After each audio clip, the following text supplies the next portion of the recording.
মৃত মানুষ কি আবার জীবিত হতে পারে? এমন কি কোনো প্রযুক্তি আছে যার দ্বারা এড়ানো যেতে পারে মৃত্যু? তাহলে আর কখনো কোনো স্বজনকে সইতে হতো না প্রিয়জন হারানোর বেদনা। সাম্প্রতিক এক গবেষণা বলছে মস্তিষ্কও নাকি সংরক্ষণ করা যায়। আবার রোবটের মতো শরীর তৈরি করে তাতে মস্তিষ্ক জুড়িয়ে দেয়া যায়।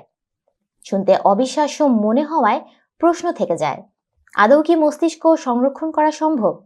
এসব জটিল প্রশ্নের বিস্তারিত জানবো প্রতিবেদনে। সময়টা 2014 সালের ডিসেম্বর। যুক্তরাষ্ট্রের ইউনিভার্সিটি অফ ক্যালিফোর্নিয়ার একজন অধ্যাপক স্টিফেন কোলস, যার পেশা ছিল মানুষের বয়স বৃদ্ধির প্রক্রিয়া নিয়ে গবেষণা, প্যানক্রিয়াটিক ক্যান্সারে আক্রান্ত হয়ে তিনি মারা যান। মৃত্যুর পরই সেই বেসরকারি ক্লিনিকের চিকিৎসকেরা তার শয্যাপাশে উপস্থিত হন, যেন তিনি মারা গেলে সেখানকার চিকিৎসকেরা দ্রুত তার মস্তিষ্ক আলাদা করে ফ্রিজে রাখতে পারেন। তারা প্রথমে থাম্পার নামের এক যন্ত্রের সাহায্যে সদ্য মৃত কোলসের রক্ত চলাচল সক্রিয় রাখলেন। এরপর দেহে রক্ত সঞ্চালন ঠিক রাখতে বিশেষ রাসায়নিক ইনজেকশন দিলেন। এসব করার কারণও ছিল একটাই, যাতে কোলের মস্তিষ্কে দীর্ঘক্ষণ অক্সিজেনের ঘাটতি দেখা না দেয় এবং মস্তিষ্কের কোনো ক্ষতি না হয়। এরপর চিকিৎসক দল কোলসের শরীর বরফ দিয়ে শীতল করে রাখল। বিশেষ দ্রবণ প্রয়োগ করে শরীরের অঙ্গ প্রত্যঙ্গ ঠিক করে রাখা হলো। এরপর তার দেহ নেওয়া হলো চূড়ান্ত গন্তব্যে, যেটি হলো অ্যালকোর। এটি যুক্তরাষ্ট্রের প্রাচীনতম ক্রায়োনিক সেবাদাতা প্রতিষ্ঠান। এখানে মানুষের দেহ ও মস্তিষ্ক তরল নাইট্রোজেনে ফ্রিজিং করে রাখা হয়।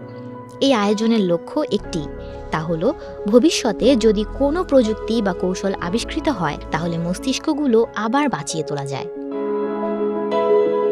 অ্যালকোরের পেশেন্ট কেয়ার বেতে ভ্যাকুয়াম ফ্লাক্সের মতো পাত্র রাখা আছে, যেখানে রাখা হয় এমন মানুষের দেহ বা মস্তিষ্ক যারা আগে থেকেই অ্যালকোরের গ্রাহক।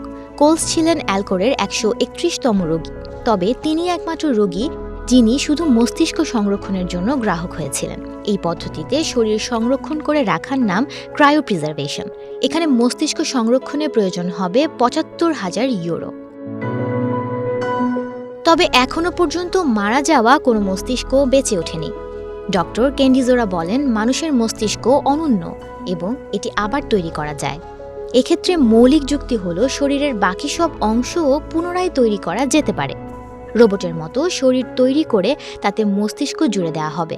আবার কম্পিউটারের সঙ্গে মস্তিষ্ক জুড়ে একটি ভার্চুয়াল দুনিয়ায় বসবাস করা। তবে তিনি সতর্ক করে বলেন, এগুলো কেবলই অনুমান ভিত্তিক। তবে এই ধারণা তাদের আশার পথ দেখাচ্ছে। ভবিষ্যতে প্রযুক্তি এমন পর্যায়ে পৌঁছাবে যাতে মস্তিষ্ক শুধু সংরক্ষণ নয়, পরবর্তীতে কাজেও লাগানো যাবে বলে আশাবাদী গবেষকরা। সুমনা মুস্তফা, প্রবাস খবর।